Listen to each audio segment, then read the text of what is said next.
जो इससे पिछला क्लास था कौन सा, पश्चिमी चंपारण, उसमें गांधी जी क्या हुई थी, जीत हुई थी। तिनकठिया पद्धति समाप्त हुआ था या लागू हो गया था? अच्छा, अगर कोई व्यक्ति अगर किसी अभियान में सफल होता है तो उसका नाम होगा कि नहीं होगा? नाम होगा। तो अब कहीं भी समस्या होगा तो गांधी जी को बुलाया जाएगा या किसी और को बुलाया जाएगा? तो गांधी जी बुलाया जाएगा। उसी तरह से फिर एक आंदोलन हुआ या एक जगह समस्या हुआ, तब गांधी जी को बुलाया गया। वो जगह का नाम है कौन सा? खेड़ा सत्याग्रह। तो चलिए देखते हैं यहां पर सबसे पहली बात कि खेड़ा है कहां? गुजरात में। तो देखिए गुजरात का एक जिला है खेड़ा, और यहां 1918 में कुछ हुआ था। क्या हुआ था जी? क्या हुआ था? किसानों का, जी किसानों का फसल क्या हो गया था? खराब। अब बताइए, किसान का फसल हो गया खराब, इसमें अंग्रेज कहेंगे कि ठीक है आपका हो गया खराब तो हम टैक्स नहीं लेंगे, ऐसा कहेंगे अंग्रेज? अंग्रेज ने कहा फसल आपका खराब हुआ, आपका टैक्स हम लगाते हैं तो टैक्स लेंगे। किसान बोला कितने से देंगे, हमारा पास रहेगा तब ना देंगे, तो हम नहीं देंगे। तो किसान बोले थे कि यहां पे देखिए, किसानों ने सरकार से लगान माफी की, क्या की? सिफारिश की। और सिफारिश करने में कुछ होता भी नहीं है। सरकार किसानों की बात सुनने को राजी नहीं था। अब बताइए, जब राजी नहीं था तो किसानों ने क्या किया कि कहा कि एक के आदमी कर सकते हैं कुछ काम, और वो कौन है? महात्मा गांधी। बस तुरंत व्हाट्सएप किया गया कि हाँ चलता था व्हाट्सएप, अरे व्हाट्सएप किया गया कि गांधी जी जल्दी आइए। तो फिर गांधी जी टन से आ गए, आए, और फिर इन्होंने भी फिर किसानों की बात सुनी। और कहा जाता है कि यह गांधी जी का पहला वास्तविक किसान सत्याग्रह था। तो अगर हम बात कर सकते हैं कि गांधी जी का पहला सत्याग्रह कहां? पक्का? पहला वास्तविक किसान सत्याग्रह कहां? अगला आते हैं, यहां देखिए। अब कहा जाता है खेड़ा में अकेले थोड़े थे, खेड़ा में थे मोहनलाल भी थे, शंकरालाल भी थे, जो गांधी जी के साथ आए थे। मतलब कहा जाता है कि यहां पर मोहनलाल और शंकरालाल जो थे वो पत्र लिखकर गांधी जी को बुलाए थे। अब बताइए, चंपारण सत्याग्रह में कौन थे जी? राजकुमार शुक्ल। ई एग्जाम में बहुत आता है, लेकिन कभी एग्जाम में देखे हैं कि खेड़ा में बुलाए वाला कौन है? बहुत लेकिन नाइंसाफी है इन दोनों को के साथ। याद रखिएगा, मोहनलाल और शंकरालाल खेड़ा में बुलाए थे। अब यहां पे देखिए, गांधी जी के गुरु कौन थे? गोपाल कृष्ण गोखले। गोखले जी ने कौन सी संस्था बनाई थी? Servant of India society. कब बनाए थे? 1905। तो उनके सदस्य थे, यानी इस टीम के सदस्य थे। उसके बाद विट्ठल भाई पटेल थे। उसके बाद ये सब कोई मिलकर एक सभा आयोजित किए और फिर जांच किए, फिर किसानों से बातचीत किए। बात करने के बाद यह परिणाम निकला कि फसल जो है 1/4 क्या हो गया है? कम हुआ है। जब कम हुआ है तो कहे कर कैसे दिया जाएगा, इसलिए कर नहीं दिया जाएगा। यहां पे एक बात और आता है, गांधी जी ने सब किसानों से कहा कि भाई आप लोग कर मत दीजिए। यहां देखिए, 22 मार्च 1918 को खेड़ा सत्याग्रह की घोषणा की, और फिर बागडोर संभाले कौन? गांधी जी। और किसानों को सत्याग्रह की परिभाषा देते हुए कहा कि सत्याग्रह अहिंसा के साथ करना है, हिंसा नहीं। हिंसा की जगह पर लाठी खा जाइएगा। अब यहां पे कहे कि गांधी जी ने लोगों से अपील की कि अकेला व्यक्ति कुछ नहीं कर सकता है, इसीलिए अपने अपने स्वयंसेवक बनाएं, गांव गांव जाएं, लोगों को जागरूक करें और इस आंदोलन में शामिल करें। सही बात है। देखिए, कहा जाता है ना, हमारा देश टूटता क्या है? जाति, धर्म, उच्च जात, नीच जात, ऐसे करके लोग बताते हैं और वो इसी में टूट जाते हैं। और हम लोग एकता में टूटेंगे तो कभी विकास नहीं होगा। आश्चर्य की बात है, हम लोग भारत के लोग हैं, लेकिन जब हम लोग दिल्ली में जाते हैं तो लोग कहता है ए बिहारी, ओ बिहारी। महाराष्ट्र में जाते हैं तो कहता है लोग बिहारिया। यूपी वाले को भैया जी। लोग ऐसे बोलते हैं ना जैसे लगता है कि हम लोग इस भारत देश में नहीं है। कभी भी आप देखते होंगे, कभी सुने होंगे कि बिहार के लोगों को महाराष्ट्र से मार के भगाया गया, बिहार के लोगों को तमिलनाडु से मार के भगाया गया। आखिर क्यों भगाते हैं? क्या हम भारतीय नहीं है? हमारे संविधान में कहा गया है कि किसी भी भारतीय को किसी भी जगह इंडिया के किसी भी क्षेत्र में बसने का आधार मतलब क्या है? अधिकार है। तो फिर वहां पे हीन भावना क्यों होती है? लेकिन बात है यहां पे क्षेत्र के आधार पे, जाति के आधार पे, लिंग के आधार पे हर जगह भेदभाव है, तो कभी भी एक नहीं हो पाते हैं। तो यहां पे कहा गया है एक होइए, साथ लड़ेंगे और इस सत्याग्रह को हम लोग क्या करेंगे? जीतेंगे। अब आते हैं यहां पर एक शब्द बहुत अच्छा आया, कर ना देंगे। अब ये देखिए, मोहनलाल पांड्या ने सर्वप्रथम ये नारा दिया था। यहां पे लगा लीजिए कोच्चि VVI। जैसे कि आपने पढ़ा था बंगाल विभाजन, बंगाल विभाजन में बहिष्कार शब्द किसने दिया था? ना ना, बहिष्कार शब्द पत्रिका थी। कौन सी पत्रिका? संजीवनी। उसके राइटर कृष्ण कुमार। तो बहिष्कार शब्द कहां से निकल के आया?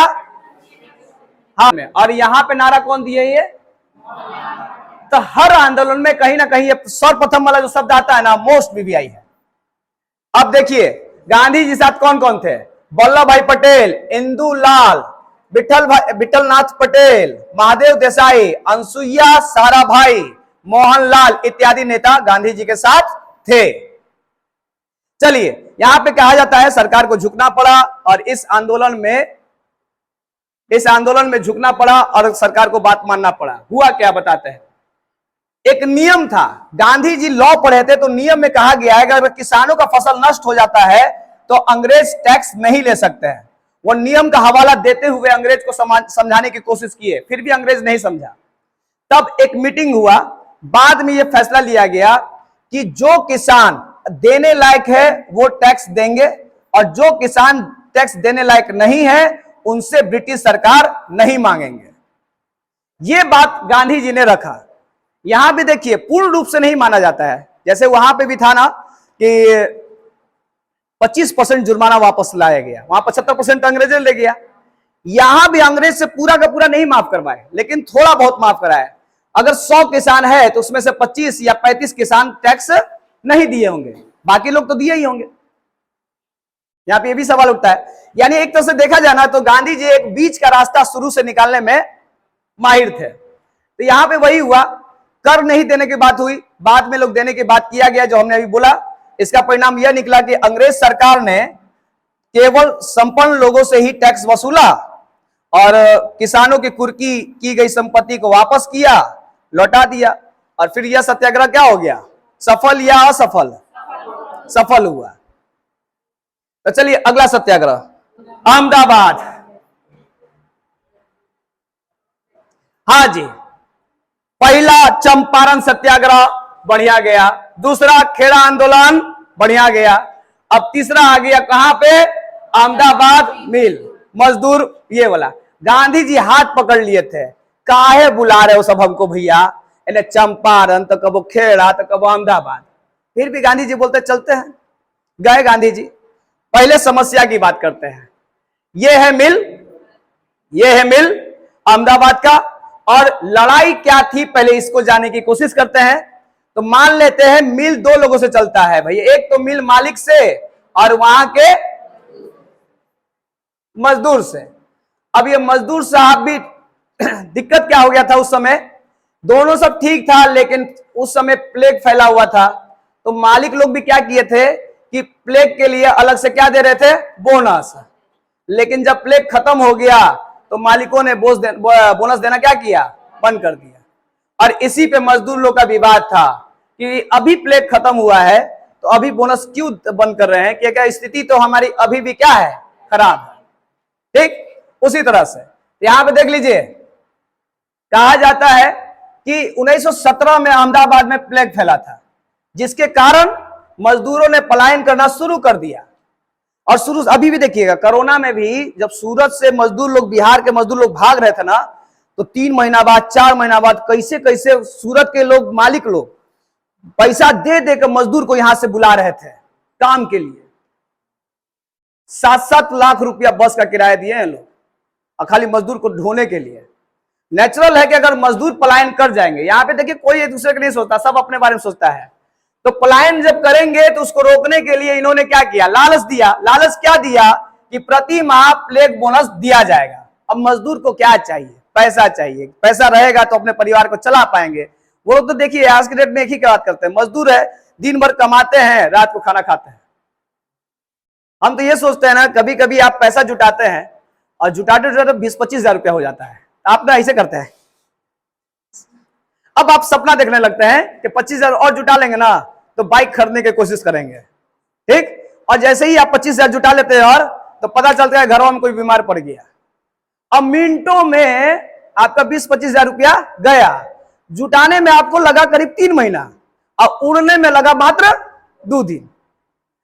कभी कभी तो ऐसा स्थिति हो जाता है कि ठीक ठाक पैसा भी रहता है और आगे ख्वाब बनाए रहता है आदमी कि ये करेंगे वो करेंगे, लेकिन कभी कभी तो लगता है ना कि वो खत्म हो जाता है और साथ में कर्जों हो जाता है इस बीमारियों की वजह से।